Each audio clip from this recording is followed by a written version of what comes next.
What if the internet shut down permanently? This question comes from, well, pretty much everyone who's ever forgotten their Wi-Fi password. What would happen if suddenly and without warning, the entire internet just stopped? Not a glitch, not a temporary outage, but a full, irreversible shutdown. No more websites, no more streaming, no more memes. Forever. First, chaos. Pure, ridiculous chaos. Within seconds, millions of people would reflexively refresh their browser tabs. They'd restart their routers, unplug and replug their modems, and when that didn't work, they'd do what anyone in 2025 would do when they don't have answers. They'd Google it, except they couldn't, because Google doesn't work anymore. Nothing does. Social media? Gone. No Instagram updates, no angry tweets, no dancing teenagers on TikTok. Just eerie silence where the endless scroll used to be. Influencers, for the first time in their lives, would have no idea what to do with their faces. Some might even be forced to speak to people, in person. But it wouldn't just be celebrities and cat video addicts panicking. This shutdown would ripple into every part of modern life. Banks rely on the internet for transactions. Suddenly, your debit card wouldn't work. Want to withdraw money? The ATM is down. Online banking? Dead. Digital currencies? Gone. Your crypto wallet is now just a very expensive collection of random numbers. Grocery stores would be paralyzed. Most modern supply chains are managed online.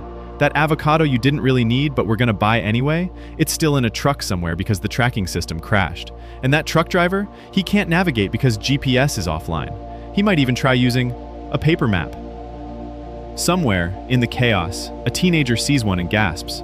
What is that? Some kind of ancient scroll? And speaking of maps, your phone's navigation system would be as useful as a rock.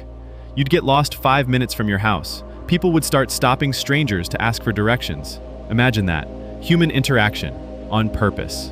Within hours, major cities would face confusion and gridlock. Traffic lights would glitch. Flights would be grounded. Hospitals would struggle to access cloud-based medical records. Modern medicine would become something of a scavenger hunt.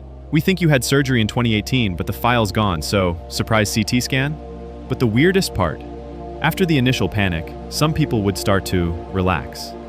Without social media, people would stop comparing their lives to curated perfection. No more posts like, just woke up in Bali, #blessed. Now everyone wakes up in the same digital void, equality at last. Children might look up from their tablets and say, can we go outside? And their parents, after briefly panicking about how to entertain them without YouTube, might say, yes. People might even start reading books again. You know, those things made of trees. Of course, businesses would suffer. Amazon, Uber, Netflix, done. Offices would scramble to adjust, many realizing that every single document was in the cloud. And now the cloud has floated away.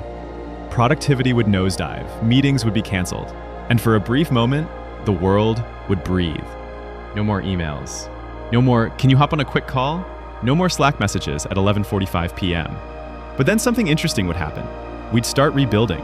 From the ashes of the digital age, a new kind of world would begin to form. One less connected maybe, but more grounded. Local businesses might thrive. People would visit libraries, write physical letters, keep paper records. Some nerdy geniuses would try to recreate the internet from scratch, maybe starting with a dial-up connection made of coconut shells.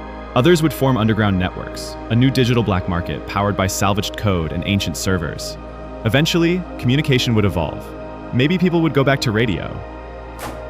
Or pigeon mail. Or, okay, maybe not pigeons, but definitely something slower, more deliberate, less scroll, more soul. Still, for most of us, life would never be the same. We wouldn't be able to instantly settle debates by searching Wikipedia. We'd argue over which actor was in that movie, and we'd just keep arguing. Forever. It was definitely Matt Damon. No, it was Mark Wahlberg. Prove it. I can't. And that's how friendships end. But maybe, just maybe, that's not a bad thing. In a world without the internet, we'd rely more on each other. We'd remember how to focus, how to be bored, how to think for ourselves. And of course, we'd never again have to update our passwords, because finally, there'd be nothing to log into. No internet, no problem. See you in the next What If.